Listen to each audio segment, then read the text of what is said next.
안녕하세요. 남과 북이 하나 되는 시간 통일북소리 김경란입니다.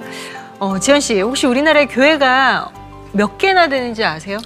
작년인가 그 기사를 봤는데요. 이 편의점의 개수보다 3배가 더 많다는 그런 얘기를 들었거든요. 편의점보다 3배? 네, 편의점도 굉장히 많잖아요. 근데 그거보다 3배가 더 많다. 오, 그래요. 네. 지난해 기준으로 이 개신교 교회가 7만 8천 개고요. 우와. 편의점이 2만 5천 개. 와, 진짜 3배네요. 네. 그러니까 그게 그럴 수밖에 없는 게 저도 이제 남한에 와가지고 처음에 딱 봤는데 교회 십자가가 진짜 밤에 보니까 더 많은 거예요. 그렇죠. 어떻게 저렇게 많으냐 했었는데 나뿐만 아니라 수많은 탈북자들이 남한에는 교회로 십자가로 도배를 해놨다. 아마 인공위성에서 딱 찍으면 이렇게 불빛이 이렇게 북한은 없고 남한만 이렇게 있잖아요. 그럼 아마 거기다 그 십자가 불빛이 달릴까. 불빛일 것 같아요. 북녘 땅에도 이렇게 십자가 불빛이 다 이렇게 많아졌으면 좋겠어요. 아, 그러게 말이에요. 진짜 편의점과 교회의 그 수를 비교를 하니까 화가 와닿죠. 그쵸. 교회가 얼마나 이 땅에 많이 세워져 있는지. 자, 오늘 이 시간에는요. 통일 이후에 북한에 세워질 교회의 모습은 어떻게 될지 우리가 함께 이야기를 좀 나눠보는 시간 가지려고 합니다. 성지에서 온 교회의 성도님들과 우리 사역자께서 나와주셨어요. 먼저 손정열 전도사님 그리고 탈북민 선교 성도님들 함께 자리해 주셨습니다. 어서 오세요. 반갑습니다. 네, 안녕하세요. 서울의 홍대거리에 위치한 성지에서 온 교회는 지난 2013년 1월에 설립된 작은 교회입니다.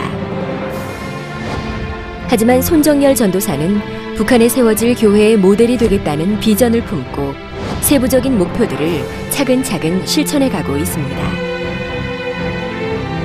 남과 북 성도들과 함께 예배하고 교제하며 사랑을 나누는 공동체 이야기.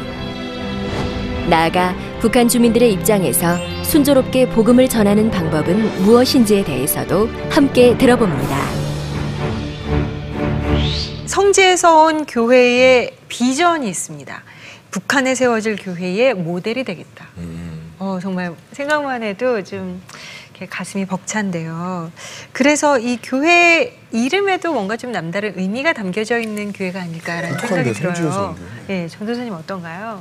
예, 저희 성지에서 온 교회라게 되면은 대체로 흔한 이름은 아니지요. 네, 성지에서 온 교회. 성지란 아시겠지만 예루살렘에 있는 하나님의 성전, 네. 그것을 향한 의미도 담고 있어요. 그 예루살렘 성전이 있음으로 인하여서 온 열방이 하나님을 바라볼 수 있도록 그렇게 하나님께서 역사하신 뜻깊은 곳이 예루살렘이고 성지다라고 부르고 있죠. 하나님께서 계시는 곳이다라게 되면은 하나님의 집이고 하나님의 성전이다. 이런 의미를 가지고 그렇다게 되면은 우리 교회는 북한을 향해서 이 새롭게 시작하게 된 성지에서 온 교회는 북한을 향해서 성지에서 온 교회 이름을 가지고 뭔가 할 수 있는 메시지가 있겠다 그렇게 생각했어요. 즉 북한 분들은 우리 성지에서 온 교회를 보면서 아하 교회란 하나님께서 임재하시는 곳, 하나님께서 국교에서 임재하시기 때문에 변화가 나타나는 곳, 희망이 있는 곳, 그런 것이 교회구나 이런 이미지를 심어주기 위해서 이름을 그렇게 정하게 되었습니다. 네. 그런데 정말 현실적으로 봤을 때 이제 남한에 계신 사역자분들께서도 참 이 교회 개척한다는 게 쉬운 일이 아닌데 라고 이야기들을 좀 많이 하시잖아요. 근데 어떻게 이 교회 개척이라는 뜻을 품게 되셨을까 궁금해요. 2013년 11월이었어요. 제가 그때 기도원에 올라가서 혼자 이렇게 말씀을 펼치고 그 다음날 사역을 위해서 준비하고 있었어요. 여느 때처럼 늘 제가 청계산 기도원 올라가게 되면 제가 앉는 바위가 있고 그곳에서 늘 말씀 읽고 준비하는데 토요일 날이었거든요. 그래서 말씀을 읽다가 요한복음 17장 6절에 있는 말씀이 저에게는 하나님께서 그 예수 그리스도에게 당신의 사람들을 보내주셔서 예수님께서는 그분들을 양육하셨다라는 그러한 기도의 내용이죠. 근데 그 말씀이 저에게 어떻게 울려왔는가 하면요. 교회 개척을 해라는 그 담대함을 주시는 그 확신으로 다가왔어요. 하나님께서 하나님의 백성들을 보내주시는구나. 교회란 하나님의 백성들이 모인 공동체잖아요. 그러면 내가 지금 신대원 졸업하게 된 이 시점에서 이제 한 달 지나면 졸업 마치게 되는 그런 시즌인데 그 메시지를 받고 나니까 그 마음이 참 비전이 발견되는 그 가운데 차오르는 게 있지 않습니까? 그래서 개척해야겠다. 하나님께서 함께 하시는구나. 이 말씀 가지고 개척한다 그랬죠. 그래서 이곳에서 아무리 개척이 힘들다 할지라도 이 교회가 하나님께서 정말 역사하셔서 역사하셔서 그것이 이루어지는 교회가 된다라게 되면은 북한에 들어서 복음을 전가할 때 큰 힘을 얻을 수 있는 그러한 시간도 되겠구나 그런 생각도 가지게 되면서 담대하게 교회를 개척하게 되었습니다. 그렇군요. 저는 진짜 궁금한 게 있는 게 나도 이제 한국에 와가지고 교회를 이제 진짜 아까처럼 막 편의점보다도 더 많은 그런 교회들 중에 가는 교회가 이제 딱 원하는 것이 딱 정해지잖아요. 근데 두 성도님들도 그 송지소원 교회를 정하신 뭔가가 있을 것 같아요. 뭐 친구 따라 강남 간다는 것처럼 그게 누군가가 있어서 아니면 어떤 목적으로 그 교회 다니신 이유가 있으실 거예요. 부탁드릴게요. 그래요. 우리 레이디 퍼스트. 자매님부터. 저는 우리 처음에 다니던 교회가 있었어요. 근데 그 교회 다니다가 그 교회 분들도 좀 다 사람마다 또 다르더라고요. 아무리 또 그렇다 해도. 그래 여러 가지 좀 그런 게 있어서 안 다니다가 저희 아들이 한번 이 성지예선 교회 친구 따라 갔어요. 네. 우리 아들이. 그래서 우리 아들이 그냥 거기 꾸준히 너무 잘 다니니까 믿음이 없던 아이가. 그래서 아들도 그렇게 잘 다니고 하는데 한번 가보자고. 그래서 한번 가봤어요. 가봤는데 전도사님께서 북한을 향해서 기도를 하시는데 그렇게 은혜를 막 받더라고요, 제가. 그래서 그 다음부터 지금 그 은혜 받은 게 너무 가슴이 벅차가지고 또 그 사명감하고 그 메시지를 가지고 가시는 그 목적이 너무 뚜렷한 분이시고 막 감동이 막 그래서 제가 좀 그 교회에 다니고 있어요. 그렇군요. 정말 귀한 아주 짧은 간증이에요. 예.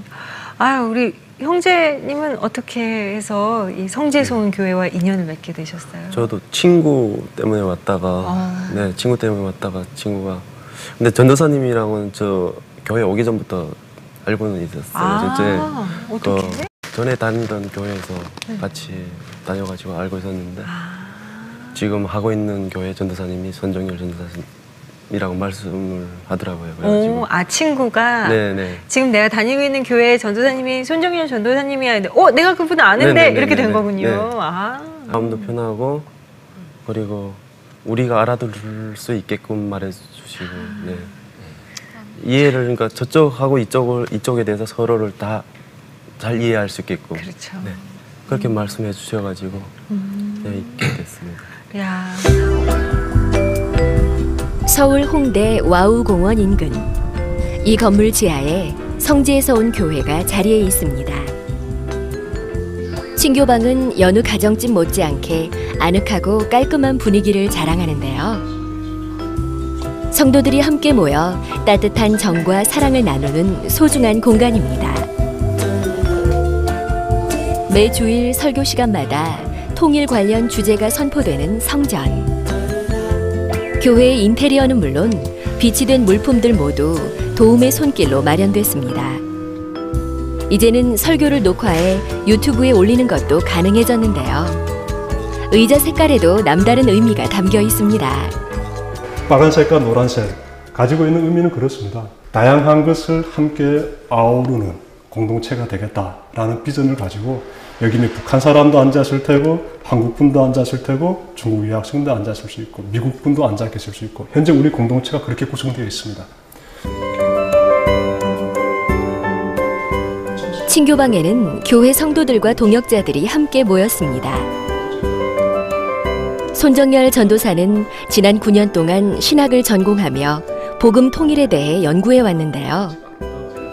그 결과물을 토대로 지역사회와 소통하기 위해 통일 강좌를 진행할 예정이라고 합니다. 어떻게 하면 좀 더 지역 주민들의 입장에서 북한을 이해하고 통일의 비전을 나눌 수 있을지 구체적인 의견을 모읍니다.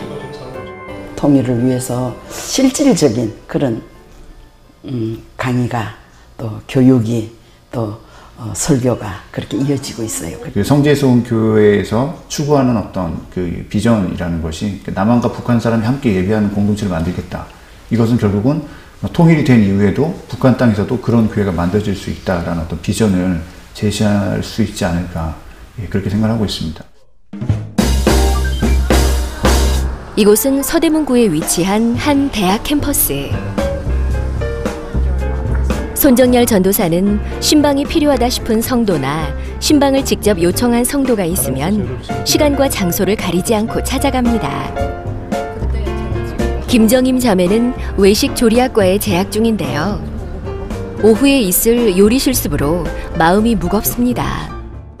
그렇게 또 아르바이트 하면서 생활도 하면서 또 대학 생활도 해야 되고 자기 생활도 해야 되고. 알바는 몇 시에 끝나요? 알바는 어제 같은 경우에는 바빠서 제가 아침에 들어왔어요. 아침까지? 네. 그리고 열심히 살아가는 자매를 위해 격려와 응원을 아끼지 않는 손 전도사. 진심 어린 격려에 자매의 표정이 한결 밝아집니다. 그게 가족이에요, 가족. 우리는 다 가족이에요. 한 사람 아파하면 같이 아파하고, 한 사람이 힘들면 같이 힘들어하고, 우리 가족이에요. 그래서 같이 힘내가지고 하나님 원하시는 좋은 모습으로서 좋은 교회를 우리 함께 만들어 가요. 성지에서 온 교회는 공간을 리모델링한 이후 지역사회와 소통하기 위한 움직임을 시작했는데요. 지역 주민들에게 통일의 열기를 지피고 싶다는 손정열 전도사. 서로 다른 환경, 서로 다른 문화에서 살았지만 다름을 인정하고 복음으로 하나 되는 그날, 북한에 세워질 교회의 그 모습이 사뭇 기대됩니다.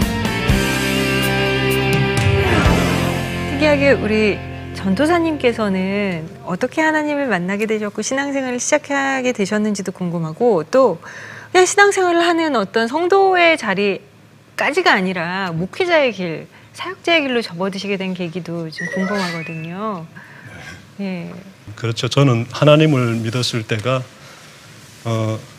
그 단계별로 제가 믿었던 것 같아요. 중국에서 제가 하나님을 믿었다라게 되면은 그냥 지금 보게 되면 막가나 잔디밭에서 아기가 막 뛰어놀지 않습니까? 그 가운데서 그냥 중국에서 신앙생활을 하면서 하나님을 믿었던 것 같아요. 가장 먼저 제가 교회로 갔던 그때가 있었어요. 처음이죠. 난생 처음 교회 갔던 때가 있는데 목사님이 그 유럽의 그 역사에 대해서 말씀하시더라고요. 설교 시간에. 그래서 솔직히 제가 그쪽으로 들어가기 전에 엄청 마음에 진짜 각오하고 들어갔어요. 일단 첫째 궁금했어요. 3년 동안 중국에서 살면서 교회 한 번도 안 갔는데 솔직히 오라고 많이 했어요. 성경 공부 시켜주면 밥 먹여주고 재워주고 한다 오라. 안 갔죠 저는.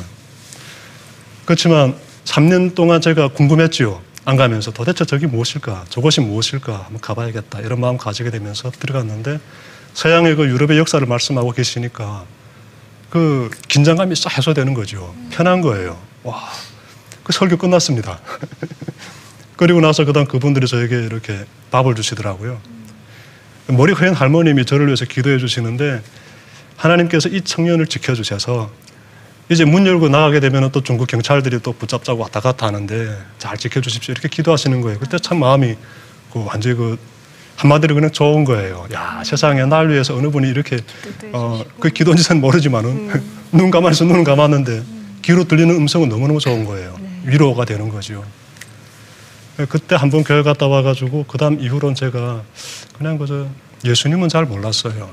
그냥 성경 보고 제가 그때 일했던 그 회사가 생수 배달하는 회사였기 때문에 경찰서도 가야 되고 파출소도 가야 되고 뭐 군인들이 살고 있는 그곳에도 가야 되기 때문에 위험하거든요. 위험하죠. 그래서 그때마다 기도드렸습니다. 하나님 여사여사 합니다. 도와주십시오. 도와주시더라고요. 제가 중국말 잘 못하는 상태에서 중국말 해야만 하는 회사에서 생수 배달하는 서비스 제가 일하다 나니까 그리고 경찰서에 딱 들어가게 되면 벌써 긴장되잖아요. 그래서 제가 일했던 그 회사도 또 국경연선, 바로 조선이 바라보이는 국경연선이에요. 그쪽에서 제가 일하면서 신앙이 솔직히 계속 기도드리는 신앙이에요. 잘 모르겠지만 어쨌든. 그리고 또 하나는 내 마음 가운데 가만히 있으면 안 된다. 나가서 일해서 내 생명을 내가 지켜나가야 된다. 이런 또 주체의식도 있기 때문에 서로 이렇게 서로 만나는 시간이었어요. 잔디밭에서 아기가 뛰노는 것처럼 그냥. 그러다가 제가 한국에 와가지고 예수님을 한국에 와서 만났어요. 와서 만나고 그 다음에 하나님 그때 예수님 만났을 때 제 심정이 솔직히 좀 힘든 그런 상황 가운데 제가 만났어요. 2005년도 11월 달에 제가 예수님 만나고 어떤 마음 가졌는가 하면요. 제가 한국 왔을 때 저는 북한에 대해서 좋은 감정이 별로 없었어요. 왜냐하면 북한에 대한 아픔도 있고 여사에서 그런 게 또 있어가지고 여하튼 그렇지만 다른 사람들은 뭐라고 어쩔지 모르겠지만 나는 북한에 대해서 좋지 않은 감정이 있기 때문에 북한 생각은 하기조차 싫어했어요. 제가 그때 당시 2005년 11월 당시까지만 해도 북한 얘기하게 되면 가지도 않았고 북한 사람 모여도 가지도 않았고 내가 뭐 모자라서 뭐 이 자유가 허락된 이 괜찮은 나라에 내가 생명 걸고 와가지고 굳이 뭐 이렇게 그럴 필요 없다. 그렇게 살았죠. 그러다 예수님 2015년 11월 만나고 나서 제가 느낀 마음이 있었어요. 예수님께서 나에게 보여주신 그 희생하시는 사랑이잖아요. 희생하시는 사랑. 그 가운데 제가 깨닫게 된 것은 이분이 바라보고 계시는 북한 사람들이었어요. 제가 그분께서 북한 사람들을 품고 계시는 그 뜨거운 마음을 제가 경험하면서 그만 그때 한 200명 정도 그 기도원에 계셨는데 제가 은혜 받고 나가서 선포했습니다. 제가 이제 신학대학 가겠습니다. 가서 이제부터 준비하겠습니다. 목회자의 길을 준비하겠습니다. 제가 그랬어요. 그게 2005년 11월이었고요. 지금 2015년이지 않습니까? 10년 시간이 지나고 제가 이틀 전에 목사 면접도 보게 되고 그렇게 되었습니다. 나는 이제 한국에 와가지고 중국에서 저도 이제 예수님 영접하고 했었는데 두 성도님들께서도 남한 정착하시면서 하나님의 역사하심을 어떤 사람들을 통해서 하시는 거를 경험을 하셨을 것 같아요. 전 너무 많이 봤거든요. 혹시 두 분이 그런 사연이 있으시면 좀 얘기 좀 부탁드릴게요. 저 중국에 있을 때 북송당하면서 우리 탈북자들을 다 한 방에 넣었어요. 남자에서 따르게. 그래 거기서 지금 막 통곡이 나갈 정도로 어떻게 마음이 얼마나 다급한지 이제 나가면 어떤 처형을 받겠는지 그런 가운데 제가 그랬거든요. 혼자 기도를 막 하다가서니 하나님 기도를 하면 산다고 그러면서는 기도를 막 하니까나 제가 먼저 하고 이 옆에 사람들한테 기도를 해라 손을 잡고 우리 다 같이 둥그랗게 앉아서 근데 이 옆에 분들은 그러더라고요. 자기네는 기도할 줄 모르겠으니까 날 보고 해달라고. 그래 제가 기도를 했어요. 한 사람 한 사람 이름을 부르면서. 그래서 이제 나가면 어떤 고문이 기다리겠는지 정말 알 수가 없는데 하나님께서 우리를 다 같이 지켜주시고 이렇게 기도를 드리고 했는데 그때도 저는 무슨 정신으로 기도했는지 모르겠어요. 그래서 다급하니까 지금 하나님을 불렀거든요. 오늘날에 와서 보면은 야 하나님 자녀를 이렇게 하나님께서는 기도의 응답이 그렇게 기적을 내리시고 그렇다는 걸 제가 어떻게 말로 표현을 못 하겠어요. 살아가는 모든 데서 기도를 하면은 응답받는 걸 저는 많이 깨달았어요. 이게 체험을 했어요. 네, 감사합니다. 그렇네요. 우리 전도사님께서는 북한 주민의 입장에서 그러니까 그들의 눈높이에 맞춰서 이제 복음을 전하는 방법, 이제 북한 문이 열리면 어떻게 복음을 전해야 될까 이거에 대해서 되게 꾸준히 연구를 해오셨다고 이야기를 들었어요. 그래서 북한 선교라는 용어보다 복음 통일이라는 표현을 사용을 하신다고요. 아 예. 네. 북한에서 우리가 사용하고 있는 국명, 나라 이름은 조선이에요. 조선이죠. 한국에 오니까 그다음에 그 국명이 북한으로 바뀌게 되더라고요. 근데 하나님을 믿는 우리가 북한에 가서 그들에게 예를 들어 말씀드리면 북한에 도착했습니다.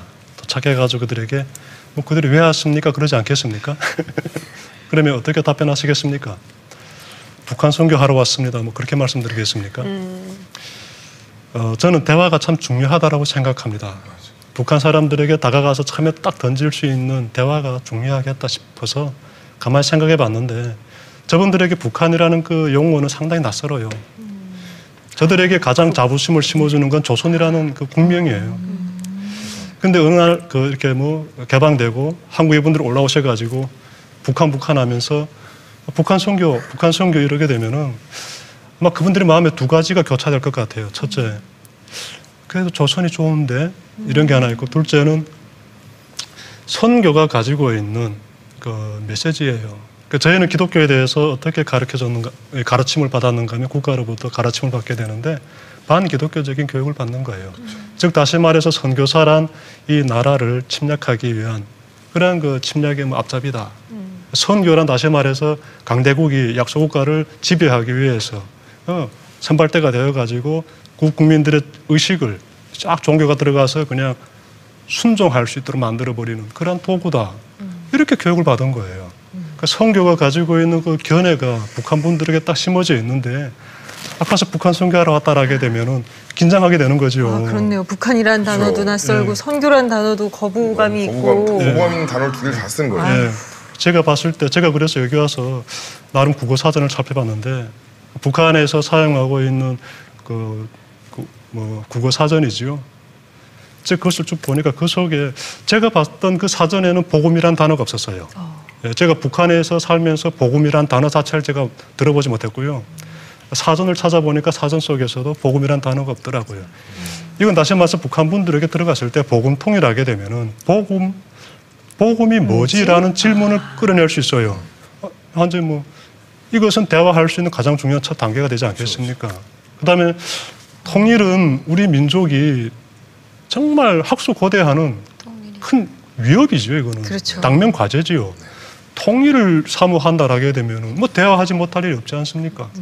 그래서 이왕이면은 좋으신 하나님을 증거하는 것이고 사람이 살아갈 수 있고 희망 심어줄 수 있는 이 아름다움을 그들에게 증거하려고 하는데 그러면 단어도 한번 바꿀 수 있지 않을까? 그렇네요. 북한 선교보다는 네, 그래서 복음 통일이라든지 이런 데 제가 좀 이렇게 용어를 제가 지금 사용하고 있습니다. 그리고 이제 남한 사람들에 대해서 생각 안 할 수가 없잖아요. 남한 사람들이 보면 이제 북한 동포들을 보면 우리 같은 민족이다 이런 생각도 갖고 있는데 또 반면에 그 북한 정권에 대해서 굉장히 또 안 좋은 생각들이 많고 굉장히 좀 이렇게 부정적인 그런 의견들이 많아요. 남한 사람들이 어떻게 보면 이 북한 동포에 대해서 어떻게 생각을 해야 되는지 그거의 관점에 대해서 좀 이렇게 말씀을 해주세요. 북한이라는 그 사회를 저는 그렇게 놓고 보고 있는데 제가 보는 견해는 그래요. 북한은 정권이 있고 백성이 있는데 정권과 백성이 상당히 유착 관계를 가지고 있는 그런 사회가 북한이다. 저는 이렇게 보고 있습니다. 예전에는 그 유착도가 상당히 심해가지고요. 네. 완전히 똘똘 뭉친 일심동체가 된 그런 국가다. 이렇게까지 자부심 가질 정도로 괜찮은 걸 만들었던 국가예요. 북한은. 근데 지금 우리가 지금 북한을 향해서 여러 가지 비판하고 있는 그런 목소리들이 사회에서 나오고 있지 않습니까? 저도 듣고 있고 다 듣고 계시는데 당연하다라고 저는 생각합니다. 왜냐하면 그 정권이 백성에게 바른 것을 잘 가르쳐 주었다라게 되면은 그리고 가르쳐 준 대로 그들이 잘 희생하면서 그것을 이루어 나갔다라게 되면은 뭐 욕하겠습니까? 그런데 그들이 우리에게 주입시켜준 모든 것들을 보게 되면 기독교만 놓고 봐도 아주 편향적인 것만 기독교 전체 메시지가 그게 아니지 않습니까? 즉 다시 말해서 북한 정권이 그렇게 백성들에게 편향적으로 가르쳐줬던 이런 교육들에 대해서 국민들이 밖에 나와서 깨닫게 되는 거예요. 제대로 좀 가르쳐주지. 제대로 좀 가르쳐주지. 또 둘째는 그들이 우리에게 솔직히 인권이라는 부분은 상당히 예민하고 중요한 부분이에요. 우리는 이 세상에서 가장 평등하고 자유로운 국가다. 그러므로 우리 조선이라는 나라에서 살아가고 있는 자부심을 힘껏 가지고 있어야 된다. 이렇게 우리에게 교육을 시켜줬는데 솔직히 나와서 보니까 거기에 대해서 많이 흔들리게 되는 거죠. 자유라는 것이 그 차원을 헐떡 넘어서는 것이구나를 밖에 나와서 알게 되는 거예요. 여하튼지 간에 그 중요한 것 중에 하나가 또 기독교보다 더 무서운 건 북한에서 사상이잖아요. 주체 사상. 그 주체 사상은 지도자가 끌고 나가면서 모델을 우리에게 보여줘야 돼요. 그래야 백성들이 따라 나갈 수 있는 사상인데 우리는 고난당할 때 그들도 함께 고난당했을 것이다라고 생각했어요. 근데 나와서 보니까 그들은 호의호식한 거예요. 이 땅에 와서 북한에 대해서 막 항변하는 것은 분노를 표출하고 한국 국민들에게 그렇게 전파하는 것은 어찌 보면 당연한 것이다라고 저는 봅니다. 근데 언제까지 그렇게 분노만 표출하겠습니까? 중요한 거는 지적할 수 있다라는 것, 지적한다는 건 누구나 할 수 있는 것 같아요. 지적에 머물지 말고 그 사람들을 끌어낼 수 있는 그 사회를 변화시킬 수 있고 정부가 또한 바르게 이제라도 늦지 않고 새로운 변환점을 가져낼 수 있는 그런 대안을 제시해야 되지 않을까. 북한도 어찌 보게 되면 지금 변화하고 싶어서 몸부림칠 거예요 아마. 왜냐하면 국민들이 이제는 깨어지고 있거든요. 그러면 빨리 북한 정권도 그에 맞춰서 뭔가 보조를 맞추려고 하겠지요. 그러면 북한 정권은 자연히 어디를 보겠습니까? 제가 생각했을 때 북한 정권은 가장 먼저 한국을 바라보지 않을까 싶어요. 왜냐하면 여기서 좋은 사례가 나오게 되면은 정권을 실현함에 있어서 그 실행착오를 줄일 수 있거든요. 그래서 그런 시점에서 놓고 보면은 분노하기보다는 현실적으로 북한이 바른 것을 잘 이렇게 캐치해가지고 전략을 잘 이렇게 펼쳐나갈 수 있도록 도와줘야 되는 한국 사회가 돼야 되지 않을까. 비난보다 더 중요한 것은 대안이 아닐까. 저는 그렇게 생각하고 있습니다. 그렇다면 전도사님이 지금 말씀하신 모든 것들이 물론 정부도 해야 되고 모든 국민들이 다 이제 해야 되는 이야기지만 우선 첫째 우리 하나님의 자녀들이 우리가 먼저 교회가 먼저 준비해야 될 게 더욱더 많아지잖아요. 그러면 북한에 교회가 들어가고 복음이 들어가고 해야 된다면 그냥 무작정 가서 전달하는 것이 아니라 우리가 뭔가를 준비해야지 될 것이 분명히 있을 거란 말이죠. 그것이 어떤 것인지 전도사님이 생각하시는 그걸 좀 듣고 싶어요. 네. 탈북민 신앙을 이렇게 안고 있는 탈북민 교회가 바로 서야 돼요. 한국 교회는 한국 교회들 할일을 잘 감당한다라게 되면은 탈북민 교회는 이제부터 이렇게 그냥 뭐 잘 모르겠습니다만 우리 교회 상황만 놓고 보게 되면은 할 일이 참 많더라고요. 우리 교회가 해야 될 일이 첫째로 우리가 먼저 신앙의 뿌리를 내려야 돼요. 우리가 하지 말아야 될 용어가 있더라고요.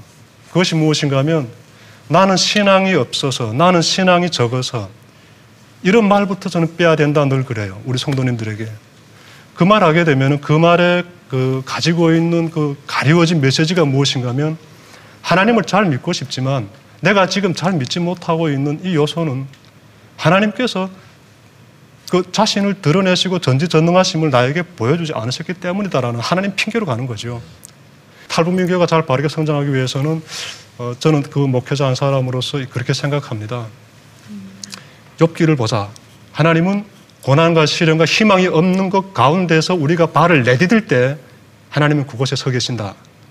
내가 지금 신앙이 없는 것 같다. 그래서 나는 떠나고 싶다. 그때 믿음으로 발을 내디더라. 그러면 그곳에서 하나님을 만나게 될 것이다. 하나님은 그곳에 서 계신다. 그렇게 생각하면 우리 교회가 신앙의 뿌리를 내리게 되면은 간증을 가지고 북한에 갈 수 있다.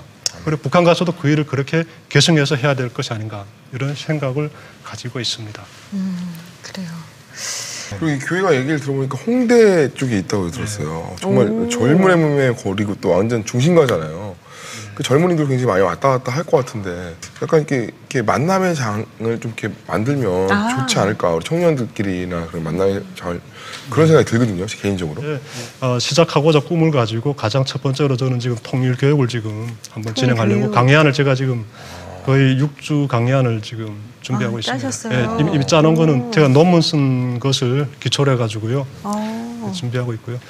자그마한 어느 이런 교육기관에 제가 요즘 가서 그걸 가지고 북한에 전래된 기독교에 대해서 말씀드리고 북한 사회 변화 그리고 기독교적 관점과 하나님의 선교, 제가 선교학을 전공하다니까 선교학까지 쭉 그들에게 전해드리면서 정리돼 가고 있습니다. 이것도 하나님께서 준비시키는 과정이거든요. 이것이 잘 준비돼서 다 제가 잘 이렇게 마치게 되면은 그때는 홍대 주변에 있는 분들을 청년들을 제가 이렇게 만나려고 합니다.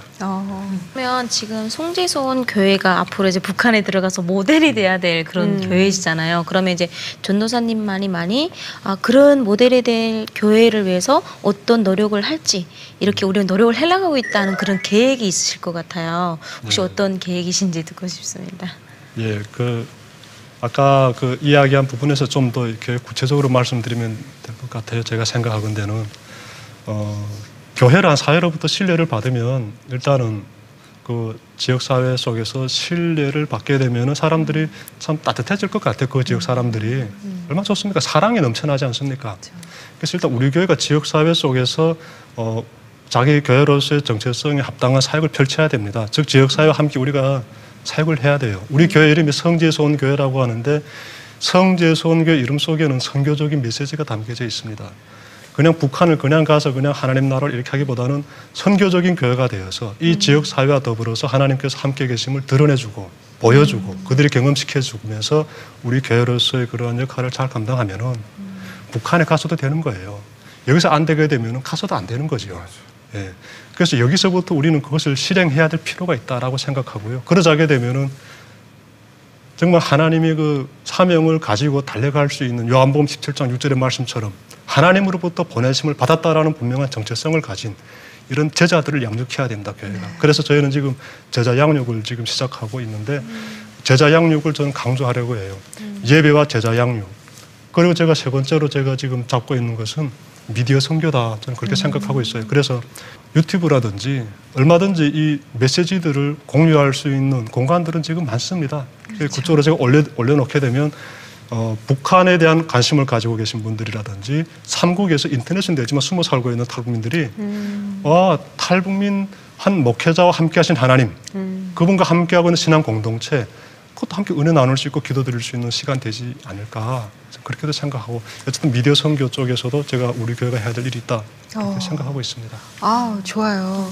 사실 이제 남한에 와서 아까 우리 자매님 같은 경우는 남한에 오고 싶었어요. 교회도 많고 가면은 편안할 것 같았어요 하시지만 정작 와보니 참 조심해야 될 사람도 많고 삶도 험하고 세상도 험하고 정말 정신 안 차리면 내 코 베어갈 것 같고 이런 마음도 좀 많이 드셨을 것 같아요. 그러면서 그래 내가 저기 좀 저 윗동네에서 북한에서 왔지만 여기 집이 아랫동네에 있었던 이분들 좀 요것만은 좀 우리한테 좀 조심해 주세요. 이렇게 좀 당부하고 싶은 이야기들도 있지 않을까. 서로 더 서로가 좋은 세상을 위해서 당부하고 싶은 이야기들 있으시면 좀 얘기해 주세요. 여기 사람들이 이렇게 생각해줬으면 좋겠어요. 저기서 왔다고 하면, 그러니까 북한에서 왔다고 하면 좀 다른 데서 왔다고 생각하기보다 지방에서 왔는데 좀 멀리서 왔구나. 먼 지방. 이렇게 생각했었으면 좋겠어요. 다른 건 모르겠고. 그래요. 그러니까 너무 이렇게 다른 사람, 다른 세계 사람 보듯 하지 않아주고. 네, 그렇죠.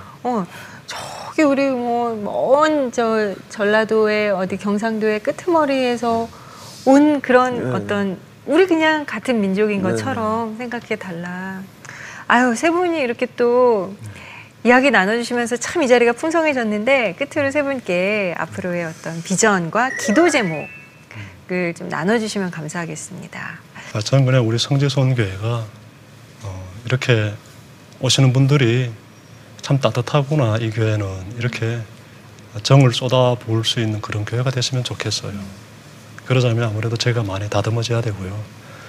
그래서 하나님께서 저를 많이 다듬어 주시고 또 그렇게 하실 줄 저는 믿고 가고 있는데 목회자가 잘 사역을 감당할 수 있도록 기도해 주시면 고맙고요. 우리 성도들 더 많이 진심으로 정말 사랑하고 우리 교회가 따뜻한 가족과 같은 하나님 안에서 하나의 그 아름다운 가족과 같은 그런 교회가 될 수 있기를 여러분들 바라시면서 신앙의 뿌리를 깊이 내려서 하나님 원하시는 좋은 열매를 맺는 성지손교회 되게 해달라고 기도해 주십시오. 그래요. 감사합니다. 참 우리에게 주신 이 언어라는 게 얼마나 큰 힘을 발휘합니까? 그 말 한마디로 진짜 천냥빚을 갚는다라는 말도 있는데 전 아까 전도사님 이야기 들으면서 정말 깊은 그 마음의 어떤 깨달음 같은 게 정말 그 단어 하나로도 충분히 그들의 마음을 두드릴 수 있구나. 그런데 그런 것들을 알려면 사실은 하나님이 주시는 지혜가 필요하거든요. 정말 기도로 그 지혜를 구해야 하는데 그것은 곧 또 뭐냐면은 우리 이 7만 8천 개 엄청난 이 많은 교회의 목회자들께서 정말 그 기도로 서 계셔야 되는 거예요. 굳건하게.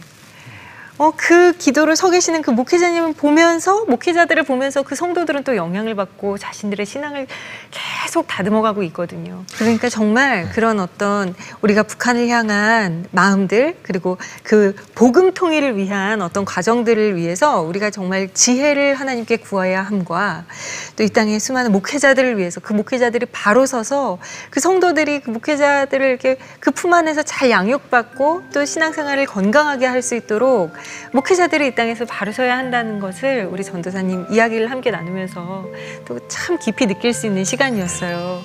오늘 이렇게 세 분 저희 통일북소리 이렇게 방문해 주셔서 정말 감사합니다. 홍대 갈래리 있으면 저희도 함께 성지손교회 한번 방문하겠습니다. 네, 나와주셔서 고맙습니다. 감사합니다.